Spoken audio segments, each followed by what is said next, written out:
The China in Africa podcast is brought to you in partnership with the Africa-China Reporting Project at Wits University in Johannesburg. The ACRP promotes balanced, considered reporting on China-Africa relations through training programs held throughout the year. More information at africachinareporting.com. Hello and welcome to another edition of the China in Africa podcast, a proud member of the Sinica Podcast Network. I'm Eric Olander, and as always, I'm joined by China Global South's managing editor, Cobus van Staden, joining us as always from Berlin, Germany, and also with us today, our Africa editor, Geraud from the beautiful island of Mauritius. A very good morning to both of you. Good morning.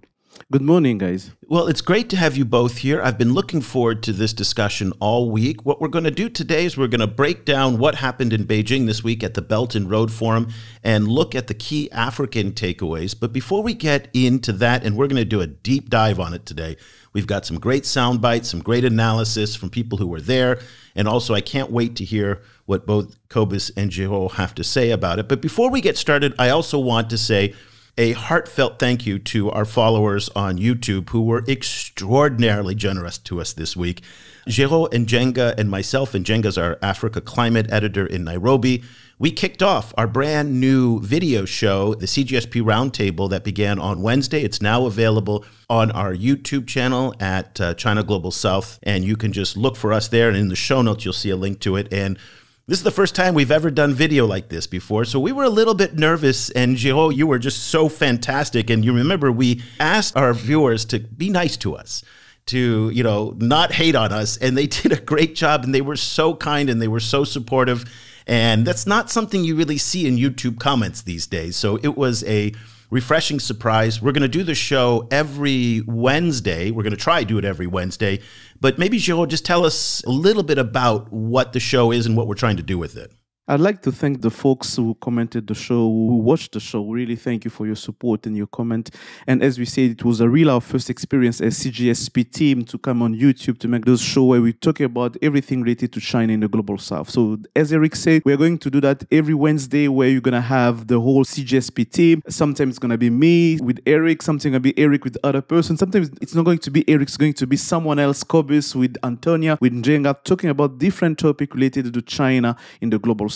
We wanted to have those discussions, and we hope in the future we are going to get live where we are going to receive your question, your comments, where we are going to engage in a very dynamic and lively discussion around what China is doing in the Global South. So that's basically what this roundtable is, and what we expect you to really be connected to us and give us feedback to allow us to move forward and to really improve our content. Yeah, we'll put a link to that first show in the show notes. It turned out really well. A few technical glitches, but it was a lot of fun. And again, thank you to our YouTube subscribers who, again, were very generous with their comments. Okay, let's today dive into the Belt and Road Forum. This was the third Belt and Road Forum that has taken place since 2017.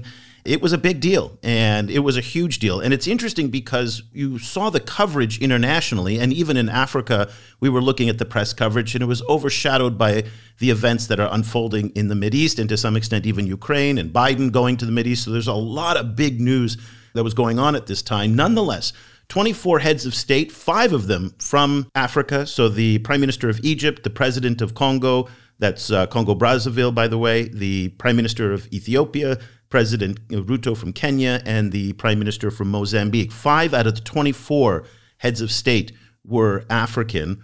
Nigeria was represented by its vice president. Now, that sounds like a lot, but that's down considerably from the 37 heads of state who attended 4 years ago. So again, times have changed. It's a very different space, but at the same time, it still is a very important event. And Cobus, we were all looking at the Belt and Road Forum for some indication as to what the next 10 years of the Belt and Road Initiative is going to look like.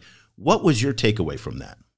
Yeah, it was very interesting to watch because it was also coming against the several months of reporting saying that, well, the Belt and Road is over, So they clearly want to send the message that it's not over and that it's kind of moving into a new phase, which is essentially a kind of a combination of some of its old phases. So it's keeping one leg in some hard infrastructure building. So there were announcements, particularly around like kind of Europe to China, kind of rail connections and so on. Some of them, I have to say, I still don't 100% understand what they're going to be, but, we'll see. But then there's also a strong leg in the smallest beautiful, what they now call small but smart, kind of more developmental focused, smaller project kind of feel. So it was very focused on connectivity, very focused on trade and kind of policy integration, and very future focused, so including a big focus on AI, for example. So all of this was very interesting for me to see, kind of, it is also, it struck an interesting kind of contrast to the rest of the reporting that was going on in the week, particularly around Israel. And Geraud, the BBC and other media outlets reached out to you this week as well to ask you what you thought of the Belt and Road Forum.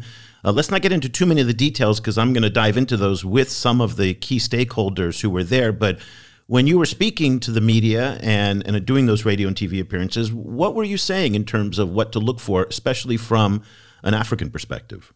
From the African perspective, they're much looking into if the BRI had a positive impact or any kind of impact on Africa. So we spoke about different aspects, how the BRI impacted Africa and what Africa is expecting. We also covered the trip especially about President of Kenya, William Ruto, who went in Beijing expecting $1 billion for infrastructure. So we spoke about all those issues and what to look forward in terms of what BRI would become and if Africa will be able to align itself to the smart and beautiful. Now we are talking about small and smart yet and beautiful. So we talked about all those issues, and now from African perspective, we really ways to see how, personally for me, is to see how African countries are going really to align on Beijing agenda to be able to catch up the financing that Xi Jinping announced the BRI is going to get from the China Development Bank. Yeah, so what we're going to do today in the next hour, and this is going to be really a great hour, so I hope you'll stay with us for the entire show. So we're going to break it down into three parts. We're going to look at what did they announce, specifically what came out of Xi Jinping's keynote address. Then we're going to look at what some of the key African presidents and prime ministers, like William Ruto, as Geraud referenced, what did they say? And then we're going to focus on some railway news, which is super important. Again, it kind of points to which direction the BRI is going to go in the next 10 years. As we've heard, it could go either way right now in terms of the big spending projects or into this smallest beautiful, smallest smart, whatever you want to kind of describe it as. But let's start with the keynote address. The highlight of the event came on Thursday morning when Chinese President Xi Jinping did deliver the main speech. And he went through in very typical Xi style, a 30-minute address that was bullet pointed and had 8 points on it. 8, of course, being a lucky number in Chinese. A lot of these key points focus specifically on developing countries and their needs. So he talked about expanded access for investment. He talked about ensuring that the Chinese currency is going to stay strong, and he's not going to do what he called beggar thy neighbor exchange rate policies, which the Chinese, by the way, used to do, where they intentionally, manipulated their currency in order to maximize their exports, but that has an adverse effect on poor developing countries. So let's take a listen to some of the key points coming out of the speech from Xi Jinping, and then I'm going to get your guys' reaction to it. We will increase the import of goods and services on an even larger scale. China is both a global factory and a global market. With the world's largest and fastest growing middle-income population, China has a vast potential for increasing consumption to meet our people's ever-growing material and cultural needs and give our consumers more choices and benefits. We will further lower tariffs and remove various non-tariff barriers. We will steadily open China's market wider to quality products from across the world. So that's one of those points that, again, doesn't capture the headlines in the New York Times, but is critically important for developing countries here in Asia and especially in Africa that are looking to boost their exports. So, Cobus, the reduction of tariffs, the greater market access, the emphasis on agricultural imports, that's all music to the ears of the trade ministers and the export promotion agencies that are sitting in the audience of the Belt and Road Forum. But the main takeaway, and this is what I want to get both of your takes on while we talk about the Xi speech, is that he announced a major expansion of development financing into the country's two largest policy banks, the China Development Bank and the Export-Import Bank of China, known as China Exim. Each will be getting $47.9 billion of what they called financing windows. That's something we have to find out. What does that mean? Because that's a very particular word. So I'm not sure what a financing window is, but nonetheless, an injection of $47.9 billion to each of the policy banks, and another $11 billion will be available to Beijing's Silk Road Fund. Again, more capital coming into the system that has been increasingly starved. Cobus, that was a pretty big surprise for me. Yes, I was also surprised. That was quite notable. And then there were also the kind of old school the announcement of big logistics corridors, that was reminiscent of the mid-2010s. Particularly this, what they call a kind of a multi-dimensional I'm not sure exactly what the term is, but like a multidimensional logistics route between China and Europe, across Eurasia. What I was also again not sure what exactly we're talking about there, but it sounds very impressive. Yeah, and that's a lot of what we heard are these big grandiose promises. But Geraud, I think we've been trained to become a little bit cynical about big number promises. You remember at the U.S.-Africa Summit in December, they said $55 billion. Well, very little of that money was new money. It's recycled money. And we don't quite understand what this $100 billion of new financing is and what the words financing windows mean, their technicalities. Because the big problem in Africa today is that more money coming into the system is a good thing in one sense, but it's also a bad thing in another sense because of the debt sustainability problems. Yes, you're really raising the good point there. That's why I was mentioning at the beginning that my question will be how much Africa will be able to capture that fund that's been made available right now. Because let's face it, as a data reported last year that the last 2 years, Africa received only less than $2.2 billion from Chinese loan.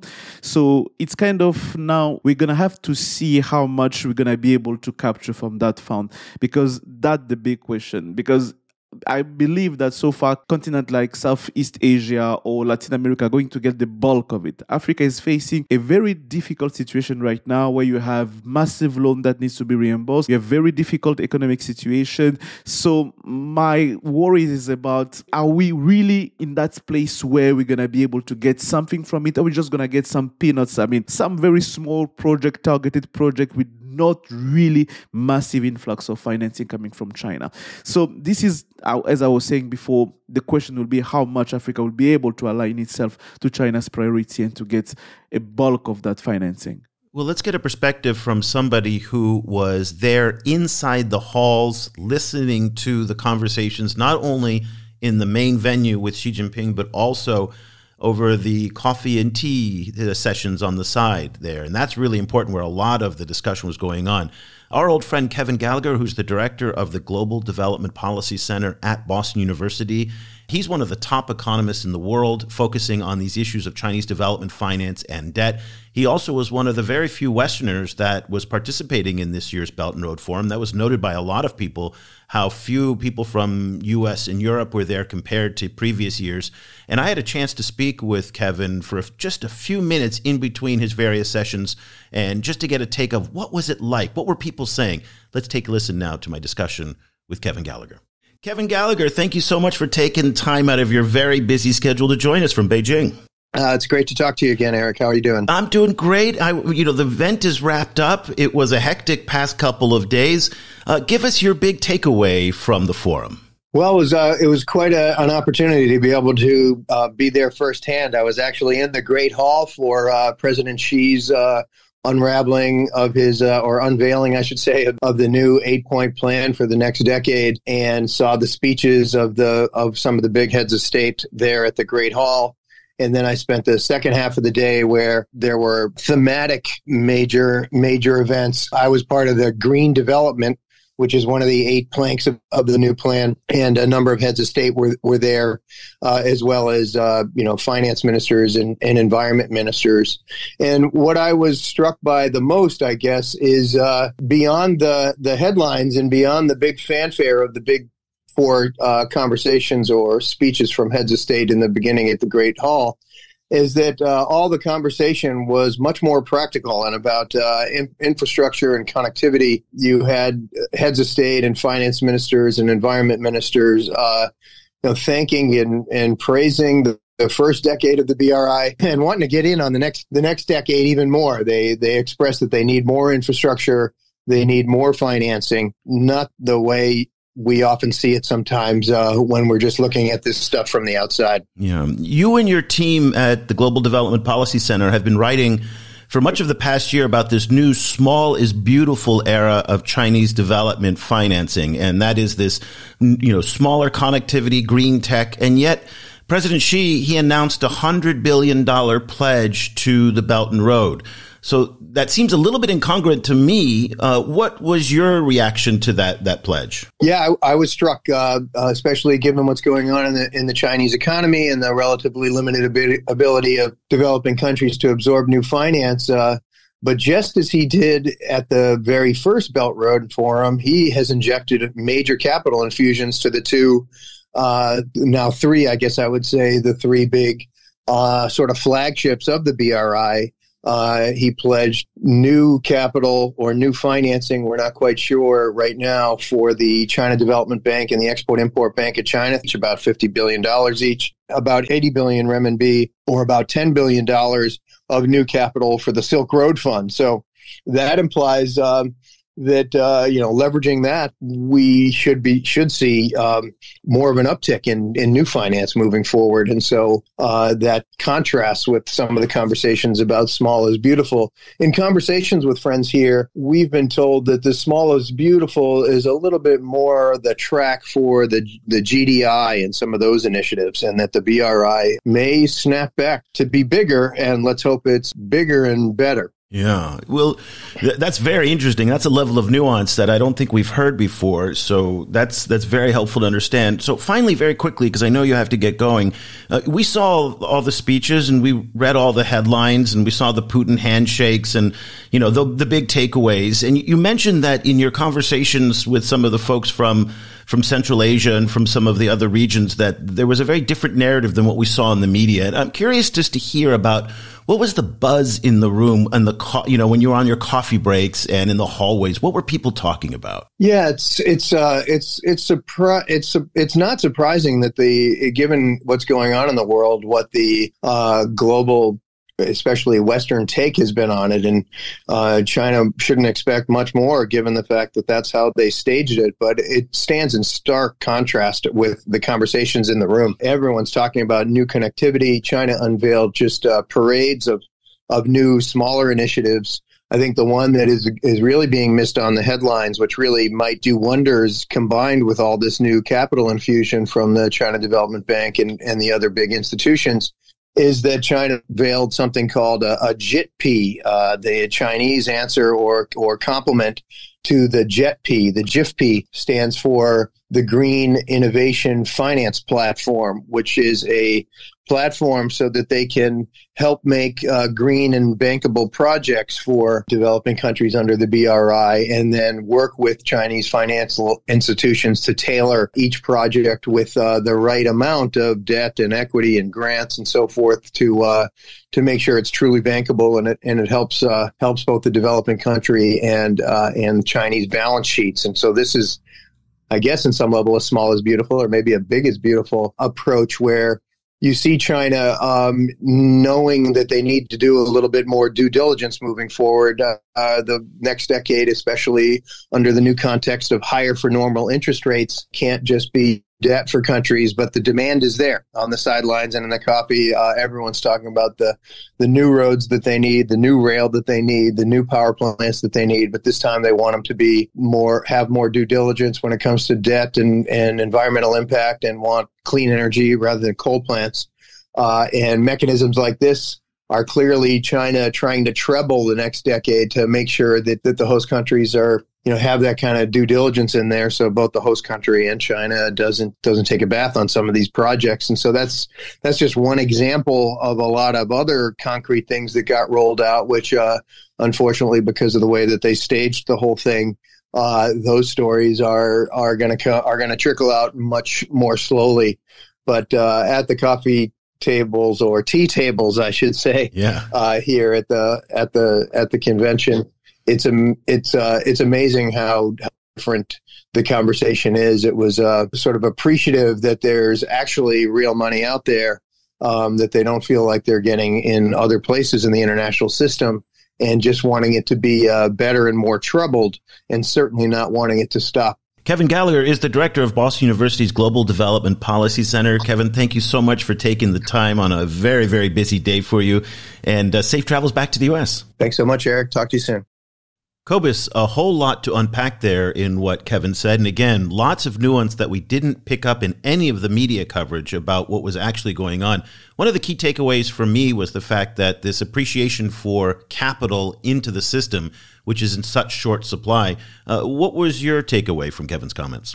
I was very struck by the general kind of shift towards green development, which of course we've seen for a long time coming. And, you know, the BRI has slowly been shifting in that direction for a long time. But it really is a centerpiece of it now. And these new kind of, you know, funding mechanisms that he mentioned, specifically targeting green development, also happening at the same time as the G7 and you know, kind of is you know, spearheading just energy transition partnerships with a lot of developing countries. It's very interesting. It's like, you know, kind of renewable energy is becoming this kind of field for competition. You know, it's kind of almost geopolitical field for competition, and that's an interesting development for me.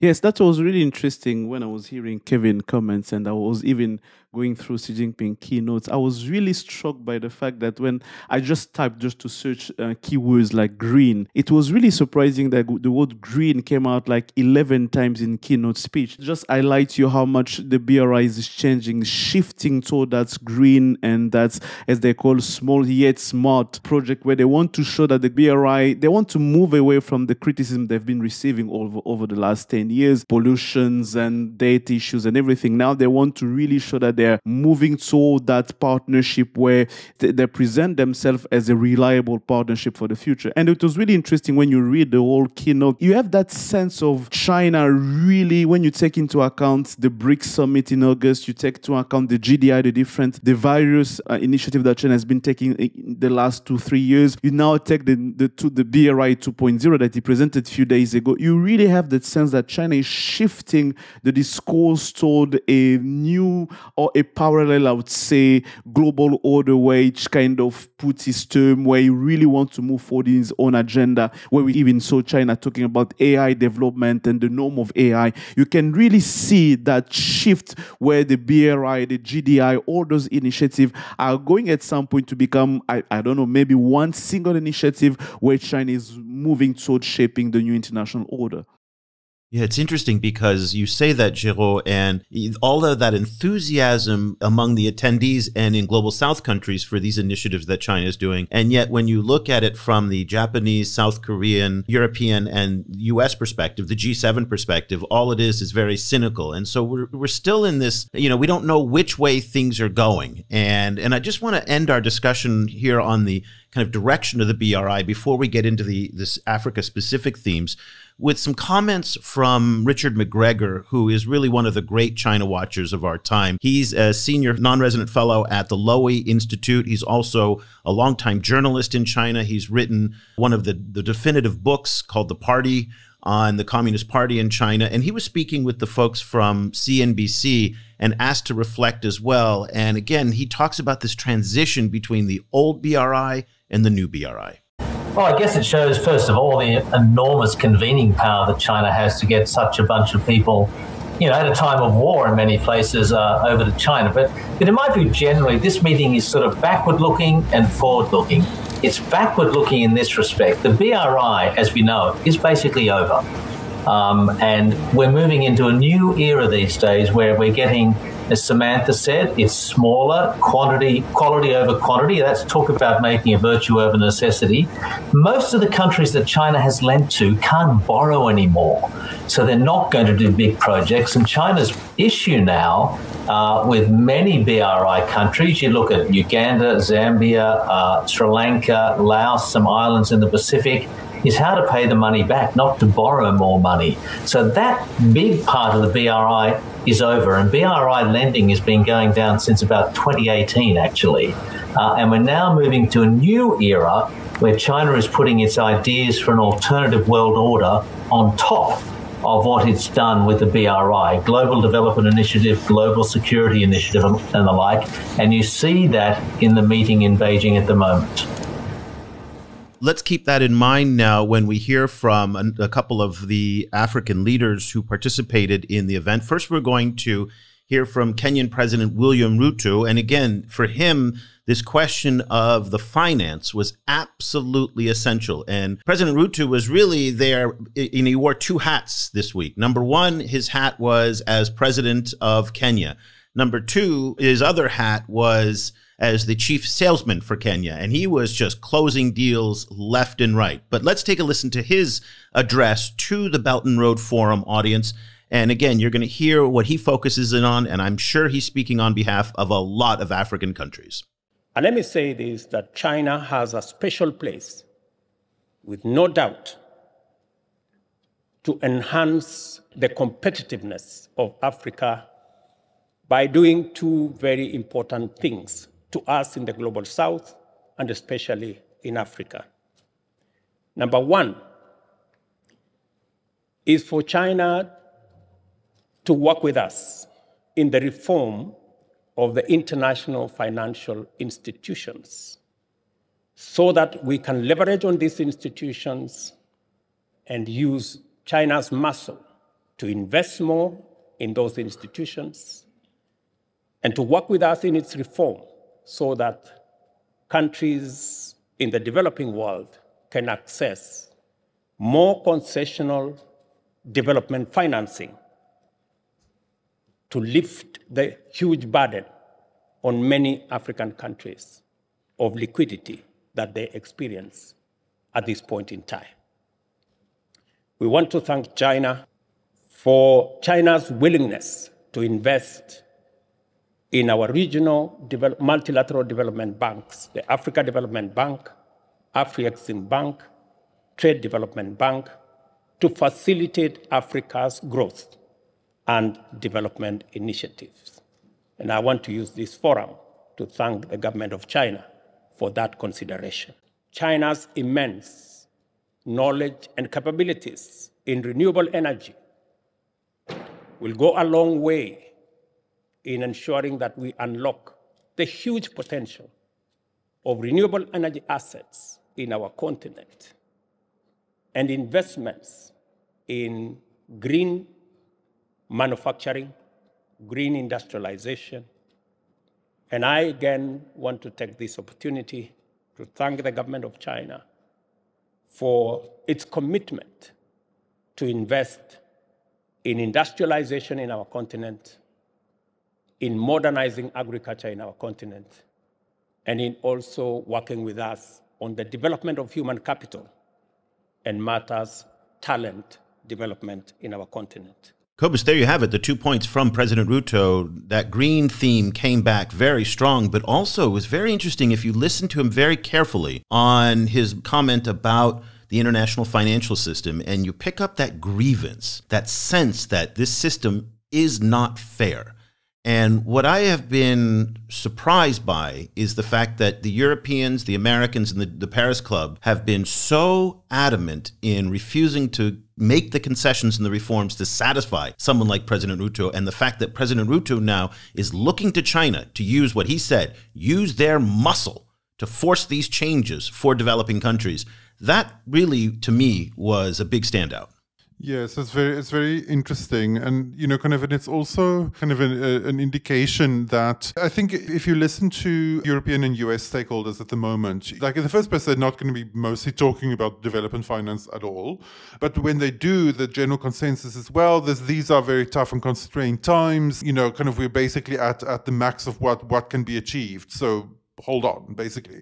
And of course, African countries and other parts of the global south, they can't hold on because they're facing a demographic bulge, which could have very big kind of destabilizing effects if it's not wielded well. And also for them, it's not three separate things. Climate, energy, and debt are not three separate things for African countries, despite the fact that in the global north, people tend to think of them in these kind of siloed ways. They are a kind of a triangular nexus that all affect each other all the time, and that play on the back of the demographics of these countries. So there's no waiting, in Africa, like for around these things, because they're so urgent.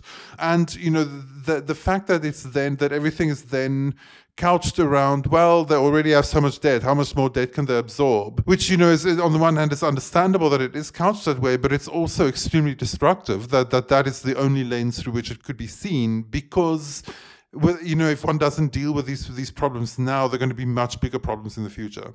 Yeah, Geraud, so he used the words Kenya and Africa almost interchangeably. And in many ways, because there were only 5 African leaders attending this forum, many of those leaders did speak on behalf of the continent, and I'm kind of curious if you thought that what Ruto's comments were certainly applicable for Kenya, but do you think that they were also relevant for other African countries as well? No, that's really interesting, because his first part of the first part of his speech, it's close word by word to what Hakainde Hichilema, president of Zambia, said a few months back during the BRICS summit, at the closure of the BRICS summit, when he was saying that we call upon China to help reform the international financing system and all and everything. So those grievances, I believe, are shared by many African countries, especially those who owe, I'd say, a significant amount of money to China, or they have a significant debt issue to resolve. It was really interesting for him to mention that when you see how China has been behaving toward the crisis in Zambia or in Ghana and everything, where you saw how in this show we've been speaking about how China was kind of using those the case of Zambia to push for the reform for the international finance, that it was not fair to Zambia because Zambia was paying the price and everything.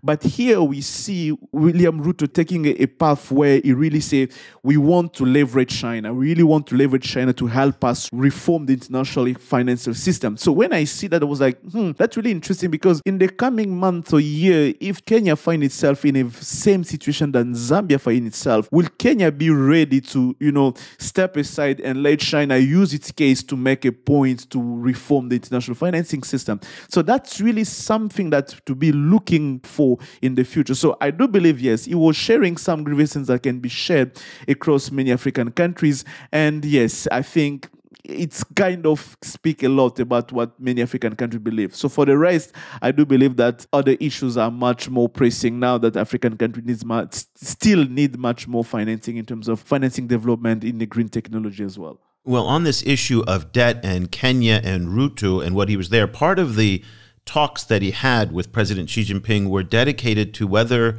China and the China Exim Bank in particular will restructure some of the estimated $6 billion of outstanding debt that the Chinese still have with Kenya. The Kenyans have been struggling to repay that debt, in part because of the devaluation of their currency. The debt is priced in dollars. Also, at the same time, the Kenyan economy is facing higher inflation, unemployment is up, and debt levels are up. So the Kenyan economy is facing a lot of stress. The Chinese have been surprisingly, and I say this because they've been flexible in a lot of countries, but with the Kenyans, they've been hard asses. And it's really quite interesting to watch that after a 6-month debt deferral in 2021, while we were still in the pandemic, the China Exim Bank refused multiple requests by the Kenyan government to reschedule some of that debt. Those conversations happened this week in Beijing. We do not know what happened, but that is something to look out for in the future. Let's talk very quickly now about Ethiopia. And boy, it really looked like Prime Minister Abiy Ahmed had a great time in Beijing. And when you look at all the handshakes that President Xi did with all the various leaders that came forward, most of them were just kind of, that formal diplomatic protocol, very serious.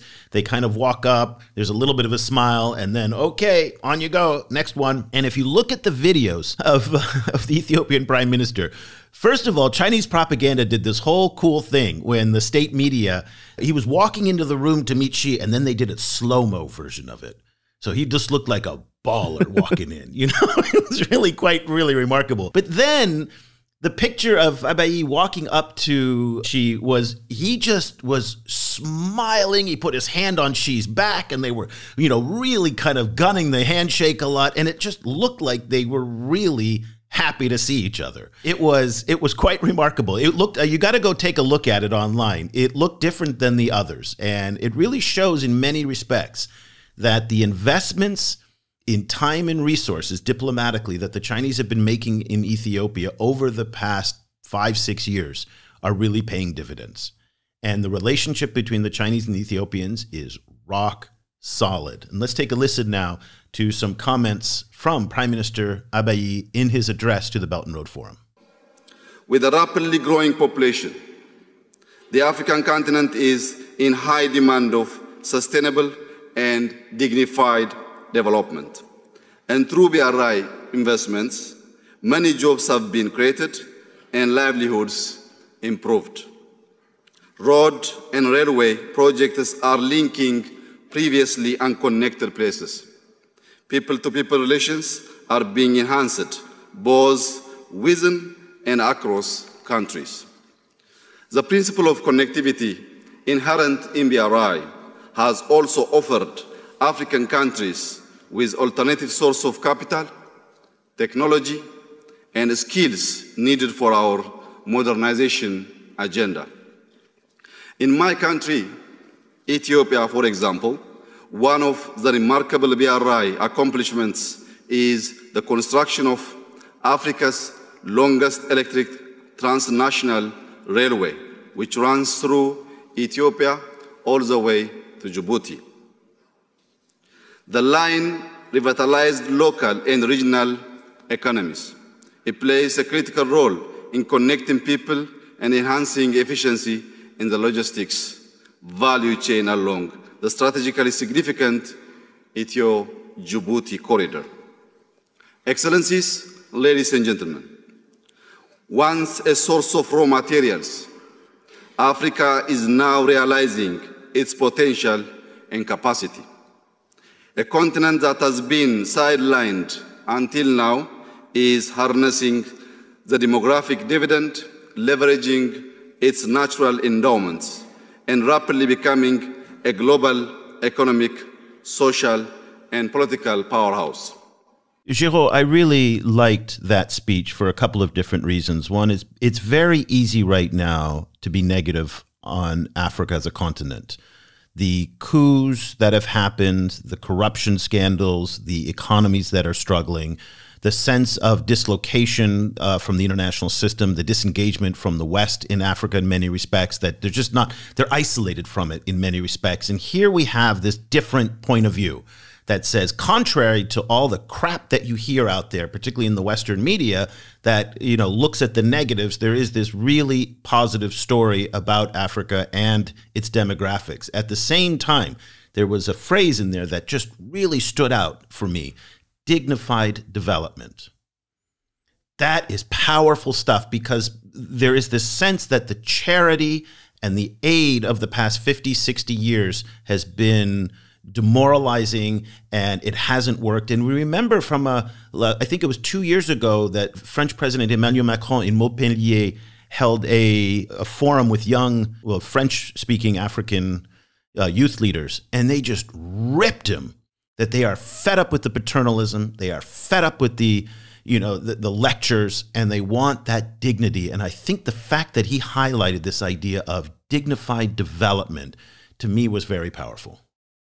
Yes, it was very powerful. It speaks a lot about how Africa has been feeling about development aid or development financing coming from the West, and especially when they've been attached to several kind of conditions, structural conditions, reforms that many have deemed to be an intrusion to African sovereignty and asking them to reform so many issues. So yeah, when he speaks about that, he really speaks to the core of the idea of the Chinese approach to Africa, where we come and say, we're going to help you, we're not going to change everything, we're not going to tell you to change things before us giving you money and before us giving you aid, any loan or investing in your country. So I think that sentiment, it's a very legitimate sentiment that many have been sharing. It's even the same sentiment that you can kind of feel in the William Ruto speech when he was talking. And the same theme also come in Abiy's speech when you really see that they're presenting China as an alternative somehow to development finance, that the financing that China is providing to Africa is different. They the approach that China is offering to Africa is different. And this is a common theme that you've been hearing from different head of state in Africa. And I think this is where many people in the West, they don't listen. They don't really pay attention to what Africa is expecting and what they want in the cooperation, in the approach they do have with the West or with any kind of country. We want more respect. We want more dignity. We want to be heard. We want to be able to tell you that, the way we do things are different from yours and we should have a different approach. But on the other hand, and this is where I'm going to play the devil advocate, on the other hand, when you are a Western country, when you're the IMF, the World Bank, you kind of have the feeling to say, guys, you don't want to reform, you don't want to change things. But when we look at the consequences on how you manage your debt and your financing issue, especially when we see the consequence of the debt situation you find yourself in, we cannot just pretend that there is no need of a certain level of structural change or reform that's necessary for you to have a much better development. And this is why I think we should be more coherent in a way to approach that development issue and that debate with China, or the way we want to leverage China with the rest of the international community. Cobus, it's so interesting to reflect on what Geraud is talking about in terms of the discourse and how different it is. And I'm not going to say one is better than the other because I think there are strengths to both and weaknesses to both. But the discourse that we heard this week among African stakeholders in Beijing at the Belt and Road Forum is so different than the conversations that the US and Europe have about Africa. And again, they have this totally different historical context that they're talking about this from. So we got to take that into account. But if you weren't paying attention to this, you would never know that there's this parallel, more uplifting discourse that's going on in China. Yeah, absolutely. Like what was interesting for me was the general kind of like tone of futurism and optimism, struck by China. And of course, like a lot of like more cynical observers of the Belt and Road will be like, it's just a lot of hot air, which is sure, And there's legitimacy to that complaint too, by the way. There's always a lot of hot air in this kind of discussions. China loves putting out a phrase and a big plan, But it is interesting in the sense that there is really very little kind of future looking coming from Western countries at the moment. There's very little kind of like overarching kind of, like an overarching vision of what some kind of future might look like. There was a little bit around Global Gateway, a little bit around PGII and other infrastructure initiatives. Those have largely kind of like not fallen by the wayside. That kind of Global Gateway is certainly still running, but kind of the kind of energy around discussing them has diminished because they're dealing with all of these very immediate issues at the moment. So, particularly in the context of the conflict in the Middle East and in Ukraine, like there is a feeling that the kind of field of attention in the West is very narrow at the moment. And it's kind of retreated back into very kind of core concerns for Western countries and core kind of relationships for Western countries, and only really kind of focusing on their own borders or on their own, kind of their own immediate issues, and that the rest of the world is there, but kind of there isn't a lot of kind of oxygen to pay attention to the rest of the world, and particularly to how all of these other countries around the world that are not kind of in that particular kind of crisis focus at the moment, how the rest of them are all gonna get through, and have an okay future. Like there's zero attention to that at the moment in kind of in the Western imagination. And so in that context, suddenly China like being like, hey, let's all think about the future. The future's great, kind of like a golden age, like that plays so almost jarringly kind of compared to the mood, kind of in Washington and Europe at the moment. So it's quite striking. I think it's really interesting what Cobus said. You have the feeling that the West has no dream of the future anymore. They don't have the ability to sell the dream, to take the global south, to say, this is where we are going. When you look at the different issue in the global north right now, you have immigration, you have that tendency now to close border, where China when Xi Jinping in his discourse was talking about opening more borders, integration, people coming in. Europe, they're facing so different social and different issues that right now, they seem and they don't have the bandwidth of a new dream to sell to the global south. And China is still there to say, I still have a long way to go. I still have many things to achieve. So in my path to development, I think I can take you with me in that dream of the future. And I think without even saying it, I think China is kind of instilling the idea, with me, there is a different future, a future that's possible because we still can move forward. And Europe and the West has kind of reached that level of saying, after tomorrow, what are we going to bring on the table? AI, new technology, yes, but it seems to be not enough. There is a lack of substance in terms of what we want for the future of humanity tomorrow. And the West is at least now, in that crisis of not being able to provide it.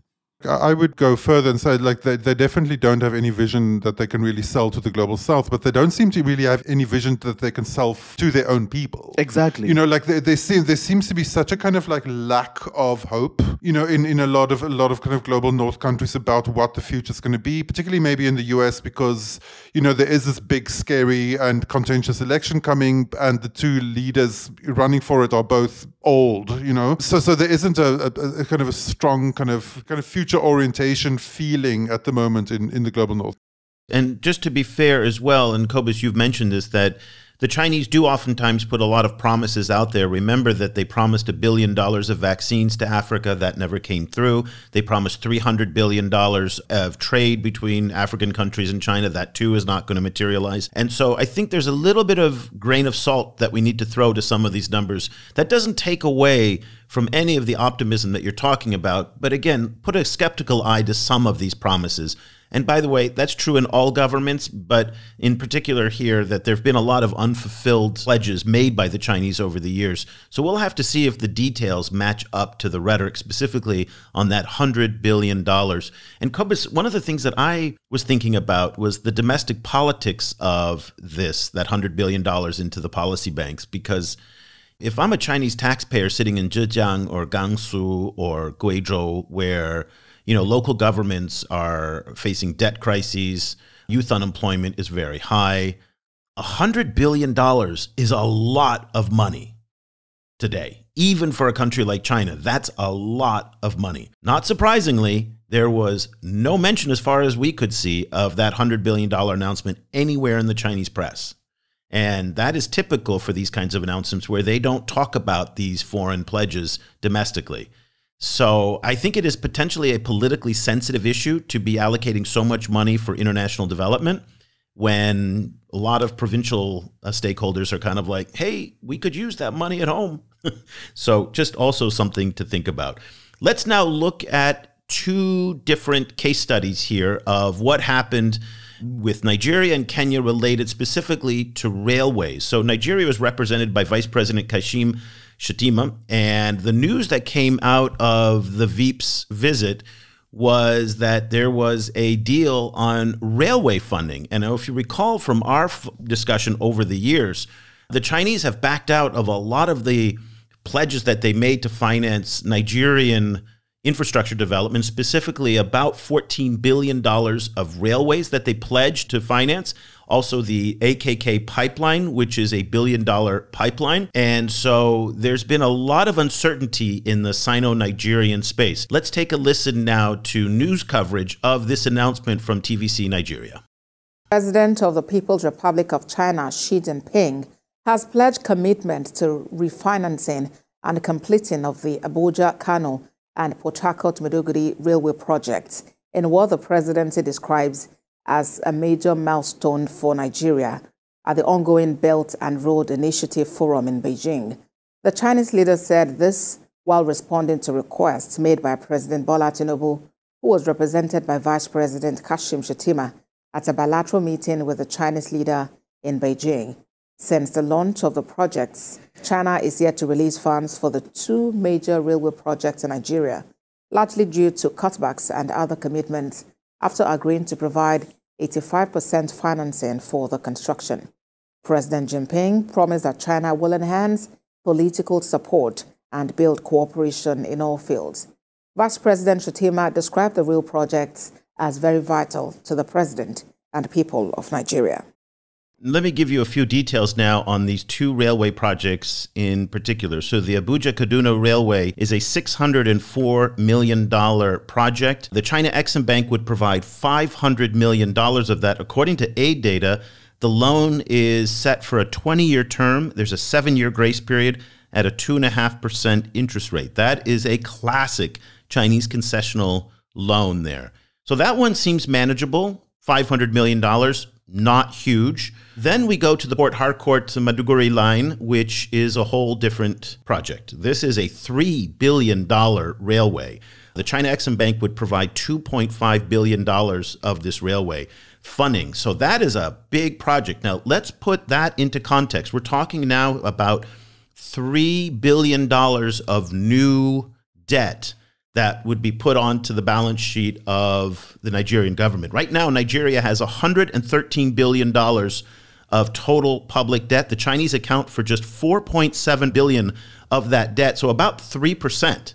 So the Chinese are not a major creditor for the Nigerian government, contrary to what we see in the Nigerian press, where the debt trap narrative is fertile ground there. Lots of discussions about the debt trap, ridiculous as it is. However, let me just give you a context, and I'd like to get both of your reactions here. Nigeria as a whole has a debt to GDP ratio of just 37%. So that's well below the 50% threshold that the IMF likes to see. The problem is, and Cobus, this is the thing that we all have to keep our eyes on, and it's not just in Nigeria, but it's in other parts of the continent as well. 73 cents out of every dollar that the Nigerian government generates in revenue goes to debt servicing costs, mostly, by the way, to private creditor debt in Eurobonds. 73 cents. And by the way, the Bretton Woods institutions also have a large share of that as well. So now we're going to be talking about adding $3 billion more for these railways, which would put the debt up to $116 billion and force that amount of revenue to debt servicing even higher. I don't understand how this math works. What's your take, Cobus? Yeah, no, absolutely.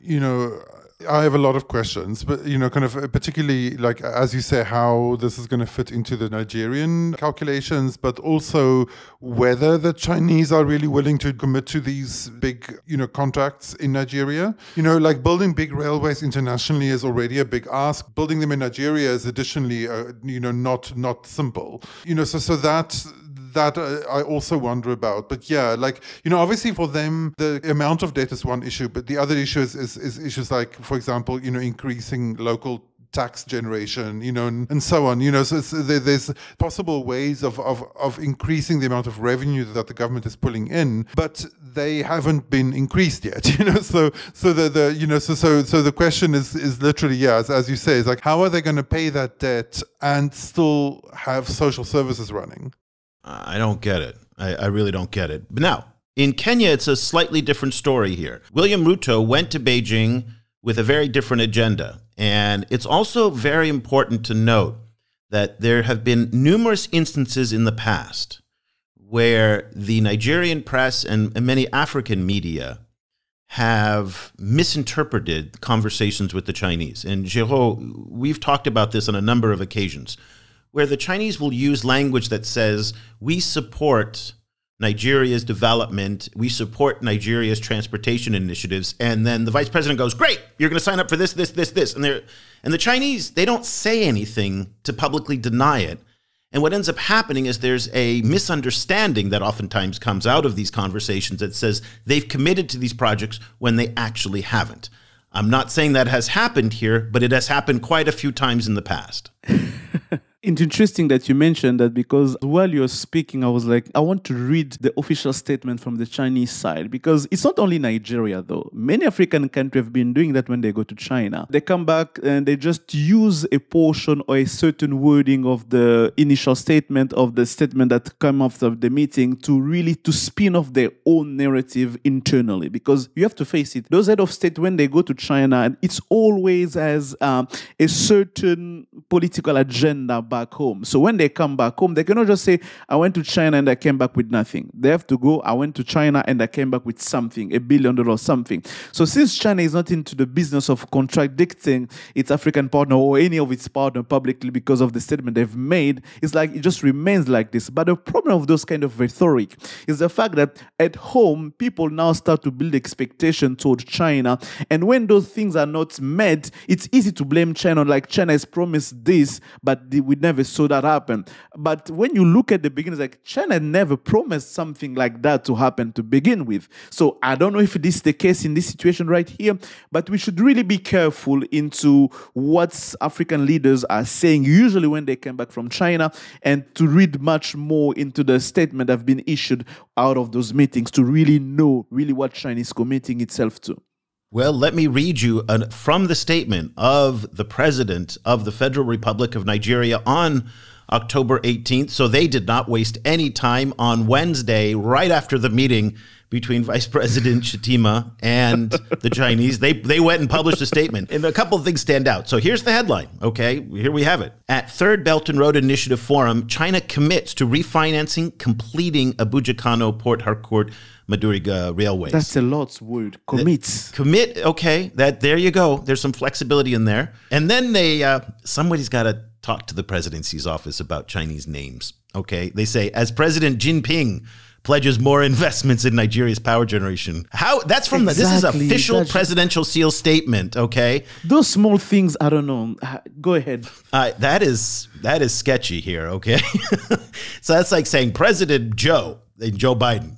Exactly. Okay. But so here they are, the president of the People's Republic of China. By the way, they didn't spell that correct either.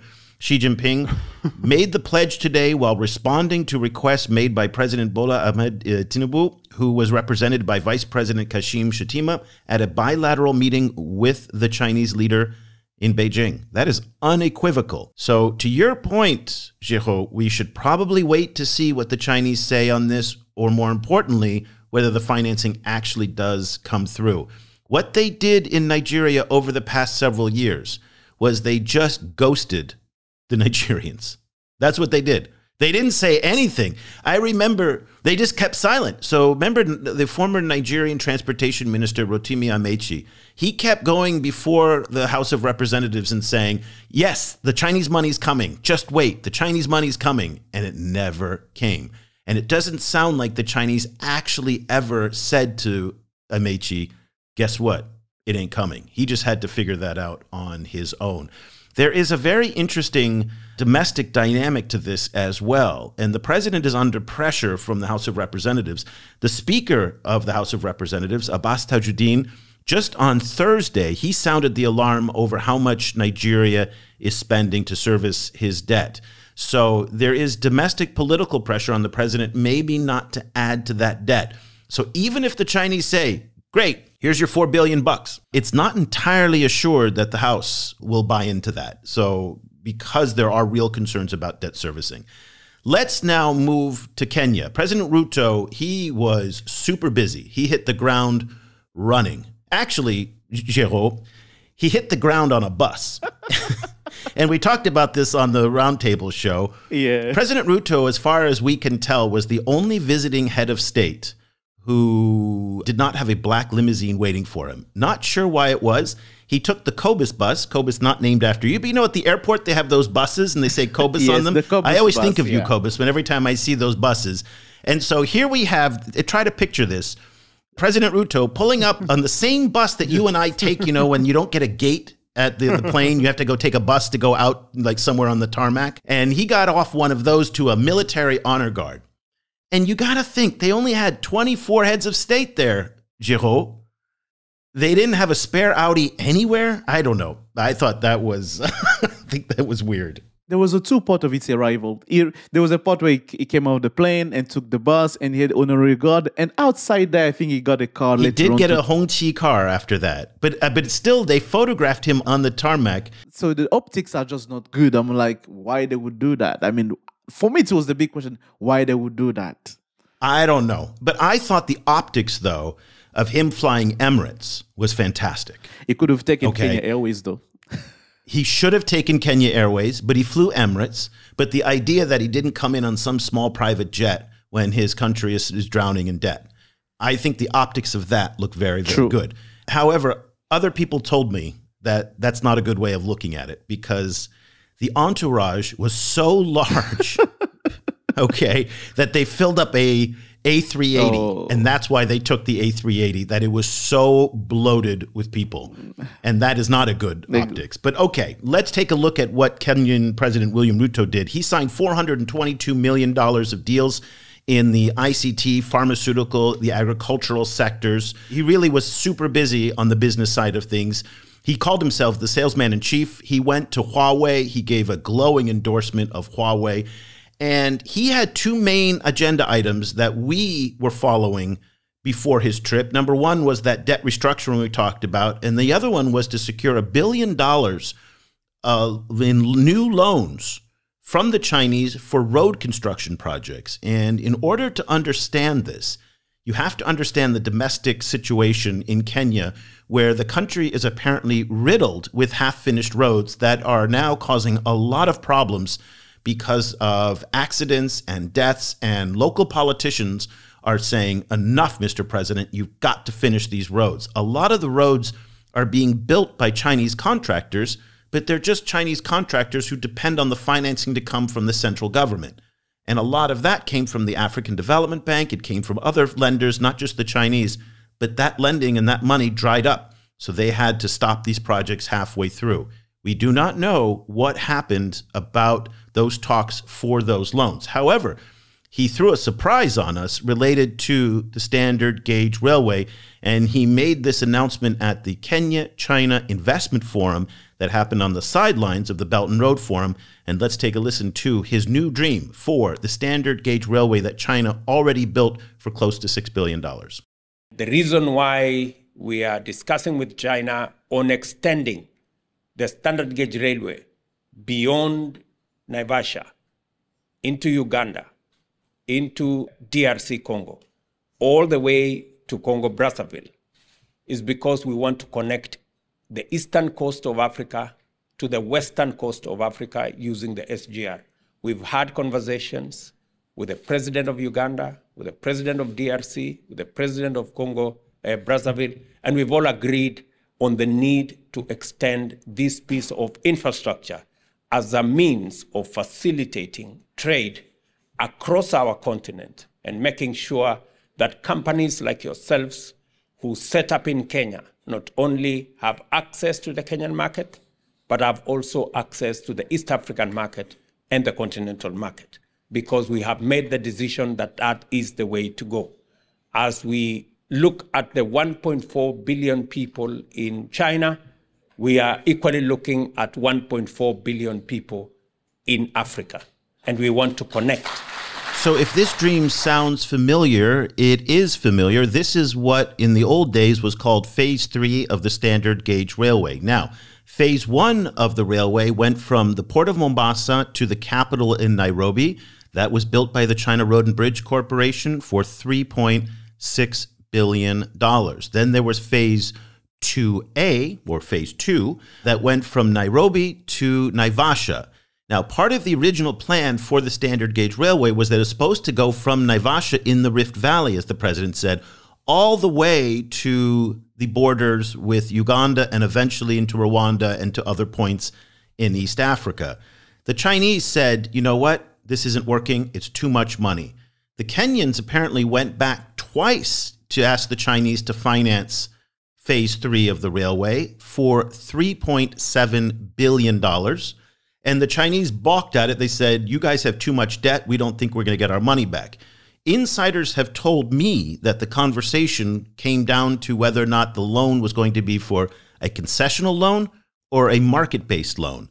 The Chinese did not want to grant a concessional loan. Instead, they wanted to grant a market-based loan, which would force the cost up much higher. Back in 2019, I think it was, yes, 2019, President Uhuru Kenyatta, he went to China again to ask for this loan to be done on a concessional terms, and he came back empty-handed. So now Ruto is trying a very different tact.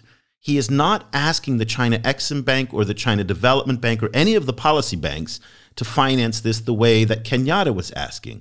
Instead, what he wants to do is a public-private partnership, much the same way that the China Road and Bridge Corporation built the 27-kilometer Nairobi Expressway.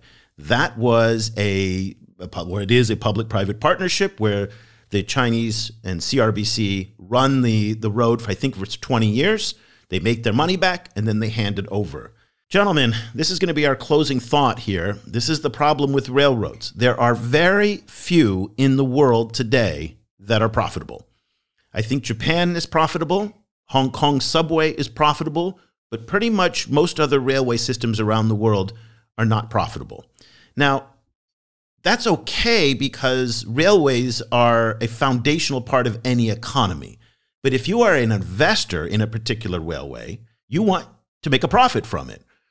And we've talked about this, Geraud, in our show on critical minerals, about all of the new transport supply routes that are coming up throughout southern and eastern Africa in trucking and also even in some railways as well, that there's just not the density of people and the density of business and cargo to be transported to be able to generate the kinds of profits that the private sector demands.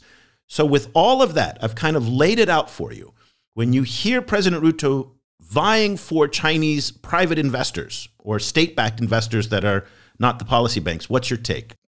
I think President Ruto should design a much more comprehensive plan and approach to the situation, because if you are a Chinese private investor, you look at where the railroad is right now in Naivasha. You know that you have to extend it to Maleba, to the border with the Uganda, and from Uganda connected to the Uganda SGR. You kind of wonder how much economic traction activities are on that path, on that railway. So when I heard President Ruto mentioning Uganda, DRC, and everything, I could see his strategy is like trying to show the Chinese private investor how the railway is really profitable if you extend it to the whole East Africa, where you're going to have access to the whole market. It's kind of trying to incentivize them to come and invest. But it should also do the same with those countries, Uganda, DRC. He spoke with the head of state, but all of them should come with a plan and with a strategy, a very comprehensive one that includes infrastructure and economic activities and all, to be able to show the Chinese private investor that investing in that railway is really profitable, not in the short term, but in the mid and the long term. But so far, him presenting itself only as an infrastructure project without integrating all the economic requirement and necessity for it to become really profitable, it's not going to be enough to really incentivize the Chinese investor to come into that market right now, because it's really risky now. Cobus, it's a tough sell according to Geraud. What's your take? I completely agree. I think presenting it jointly with these other leaders would, really make a big difference. Showing, as Geraud was saying, railways, of course, are a big upfront investment, and that hits their profitability as you mentioned. But in the long run, they do energize all other parts of the economy, So there's different ways of kind of working out their profitability, and those ways need to be shown, I think, particularly in relation to the kinds of markets that would be accessed, the kinds of exports that would happen from those countries. Of course, the DRC, being a key one, already a major kind of exporter of things that the world wants. But showing, that all of these countries really are on board. And I think, kind of casting the net wider and, maybe taking a note from Nigeria's Lekki port development to pull in both Chinese and non-Chinese private investors, that might start making things feel a bit more concrete. The Port of Lekki is really a case study, and I hope they're teaching that in lots of universities, how successful it was. So that was French, Singaporean, Chinese, and the Lagosian government. And that, I think you're right. And again, these big, ambitious projects, I think, are difficult. It's like the Inga Dam in the Congo, where it's this huge, massive, mega thing. And I think pulling off big projects is very difficult today. So if they went piece by piece, smaller initiatives, I think they might have a better chance to do that. Geraud, Cobus, let's wrap up our discussion. We've covered a lot of ground. I apologize to everybody that the show is going a little bit long today, but I wanted to bring you these longer sound bites so you really got a sense to feel what these leaders were saying. And so we did go a little bit longer than usual today, but help everybody pull all of this together. Okay, what did you hear today, and what is the one or two takeaways that you think listeners should walk away from the show feeling about? Geraud, you'll get that, and then Cobus, you'll get the last word. So for me, the few takeaways, it will be that China engagement in the global south is changing. We're going to see a different approach to China. We're going to see China coming up with much more assertive in its role it wants to play in the global south. And beyond the win-win rhetoric, China will always push for its own agenda. Our problem, our own real challenge is going to be how to capitalize China engagement in the global south, how we align ourselves in this new direction that China is creating. Beyond aligning ourselves, how we are able to put our own agenda on the table. Because so far, the BRI and everything that China is doing, it's putting its own agenda first. But we need to see now a much more strong, and I'm going to speak from an African perspective, a much more strong African agenda on the table. Because when I was reading the BRI statement, I saw Africa was coming only once in the whole speech. I was like, okay, it's just maybe a detail. But for me, it's like how much Africa's African Union or Africa head of state can pull together a common agenda or a strong agenda, FOCAC is coming, to put on the table of the BRI to say, this is Africa agenda into the BRI, and this is how we want to move forward with that. And we saw, without that agenda, President Ruto will be fighting himself, trying to find funding for regional infrastructure. President Tinubu is going to do the same without really gaining what we really have or can gain from China's engagement in the global south. And I think we should now focus on that much more than just waiting on China's agenda on the table. Okay. Cobus, this is the final thought to you today. You know, the week's events, they're very complicated, but one of the big takeaways for me was that as they happen, kind of while we're also going through this full nightmare in the Middle East, it does show that the kind of global north countries, their attention seems to be pulled back to some of their traditional preoccupations. Like in lots of ways, like the US seems to be thrown back to the 1980s. They're fighting Russia and they're dealing with Israel. And in that context, China is getting a little bit more breathing space, I think, in parts of the global south where only a few weeks ago, like global north attention was very sharp, particularly in the South China Sea. The standoff with the Philippines was front page news only 2 weeks ago. Now it's quite obscure. And in all of this, I think China's getting this kind of moment where it can just kind of expand its connections with the global south without particularly being directly challenged by the global north. And that seems to be, that really seemed to be at play here. Kind of like it was this kind of space where China somehow managed to kind of get a space to present an entire kind of like expansive vision of what it would like, what its kind of international relations should be like, and not really particularly having that challenged by anyone, and so that was very interesting for me, and I think it shows that as China faces more and more constraints in, particularly from the US, it is leaning into its relationships with the global south more. And as Geraud said, the global south can get stuff from that, like there's leverage for them there, but that it depends very much, and particularly for Africa, it depends very much on them being proactive and like actually putting their own agendas, kind of into the conversation. So, I think those conversations around the next year's FOCAC summit probably have already started. So it'll be very interesting to see whether Africa is able to put its agenda, kind of front and center more than they were before. They were already better at it at the last FOCAC. So it'll be interesting to see if there's progress in that respect. And just to give you a sense of how quickly things change in the Chinese foreign policy space, think about this. 3 weeks ago, the Chinese and Israeli governments had advance teams in Beijing. Both were working together for a visit later this month by Israeli Prime Minister Benjamin Netanyahu. And today, relations between Israel and China are in free fall.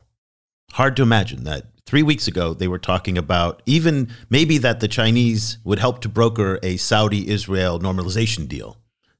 So the world can change incredibly fast right now. And I think to both of your points, it's just very humbling to see what's happening, around the world. And so again, this calls for just a lot of attention to detail. So let's leave our conversation there. Again, a very thorough deep dive into the Belt and Road Forum with a look on how it impacted Africa. If this is the kind of thing that you like, and if you're with us an hour and 20 minutes into this podcast, you certainly are, we would love for you to join our community of readers online. And your support really is what makes it possible for us to do this work. We are a small, independent, nonprofit news organization that is dedicated to covering the stories the way we covered it throughout this entire show. And we always joke that we would be much richer and much more famous if we kind of got into the food fight. And if Geraud was a pro-China kind of like YouTuber telling everybody who, that he hates the West and loves everything that the CPC does and everybody's evil who criticizes China, he'd be super famous and the algorithms would reward him handsomely. And if, Cobus, God forbid, Cobus is a pro-American kind of like, MAGA-leaning, Trump-loving, China-hating kind of YouTuber, he would be much more famous and significantly wealthier from the algorithms as well. We don't do that. We try and be as, just as down the middle and as balanced as we possibly can be. And it's a lonely space a lot of times, I'll tell you, but it does really need your support. And we're so grateful to our supporters on YouTube, our supporters on Patreon, our subscribers. And I want to welcome also a lot of new students who have signed up for us. They get half off. We do have an academic rate. Email me, eric@chinaafricaproject.com, and I'll send you the links. And if you would like to sign up, go to ChinaGlobalSouth.com/subscribe. You'll get a month free to try it out. And hopefully you'll stay on after that. We do appreciate all of our readers. So let's leave it there. Geraud, Cobus, and I will be back again next week with another episode of the China in Africa podcast. And be sure to look out for us on YouTube for the CGSP Roundtable, where we'll be there as well. For Cobus van Staden in Berlin, for Geraud in Mauritius, I'm Eric Olander. Thank you so much for listening. The discussion continues online. Tag us on Twitter @ChinaGSProject and visit us at ChinaGlobalSouth.com. If you speak French, check out our full coverage at projetafriquechine.com and AfriqueChine on Twitter. That's Afrique with a K. And you'll also find links to our sites and social media channels in Arabic.